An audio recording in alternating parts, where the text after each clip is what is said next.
Hi guys! Welcome sa aking video diaries. For today's video, gusto ko lang i-share sa inyo yung mga kaganapan ng unang linggo after kong manganak. At ganito na nga ang mga eksena. Thank you. Sorry. Doon ka. Doon. Doon.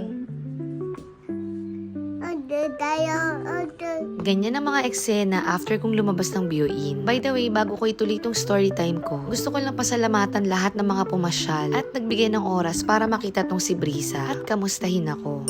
So ayun na nga mga mima, alam nyo ba na unang araw ko pa lang sa bahay, hindi ko na mawari yung nararamdaman ko. Andun yung syempreng masaya ako, excited ako sa mga pwedeng mangyari, dahil syempre 3 na yung chikiting ko. Pero mga mi, unang araw ko pa lang sa bahay, nakasama ko ang toddler at ang newborn baby ko. Sinusubok na yung pasensya ko. Parang feeling ko bubuka na yung tahi ko anytime. Char. Imagine ninyo, sabay iiyak yung toddler at saka yung newborn baby. Tapos habang nagpapa-breastfeed ka sa isa, yung isa naman kailangan mong asikasuhin para kumain. Tapos nandun pa yung moment na nagpapa-baby yung toddler mo.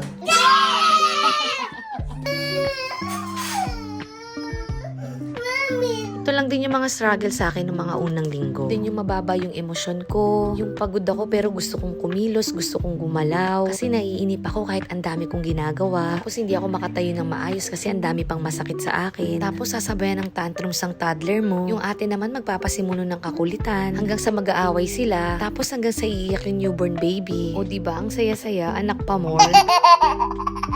Pero alam nyo, sa totoo lang, ang cute lang sa feeling. Yung nakikita mong may mga ganitong makukulit. Yung ang sarap nilang tignan. Pero at the same time, inuubos din nila yung pasensya mo. Medyo magulo, no? Pero ganun yata talaga pag nanay. Isang importante, kasama mo yung mga anak mo at masaya sila. Tapos hanggang ngayon, hindi ko pa rin lubos maisip na magkakaroon ako ng 3 chikiting. Dati wini-wish ko lang magkaroon ng maraming anak. Gusto ko kasi yung masaya tapos magulo. Ngayon, eto na, nararanasan ko na. 3 pa lang to guys ha. Pero pakiramdam ko para sila nasa 1 dosena. Kaya ang sarap lang din i-capture na mga moment na ganito. Kasi dito ko makikita at mababalikan lahat ng hirap at saya na nararanasan ko ngayon. Sa totoo lang, lahat to hindi planado. Pero ito yung binigay sa akin. Hindi man sumang-ayon sa mga ginugusto ko, pero naniniwala ako na dito ako mas magiging masaya at pagtitibayin. Ito rin siguro yung dahilan para mas lalo ko pang pagpursigihan. Syempre, bawal na yung tatamad-tamad for today's video. 3 na sila. Kaya triple trouble ng atake. Pero syempre, triple na rin yung saya. At mas lalong masaya dahil binigyan ako ng mga kaibigan na parang pamilya ang turing sa amin. Tapos yung trato nila sa mga anak ko, hindi na iba. O diba, ano pang hihilingin mo? Medyo short man ako sa financial ngayon, pero panalo naman ako sa suporta at pagmamahal.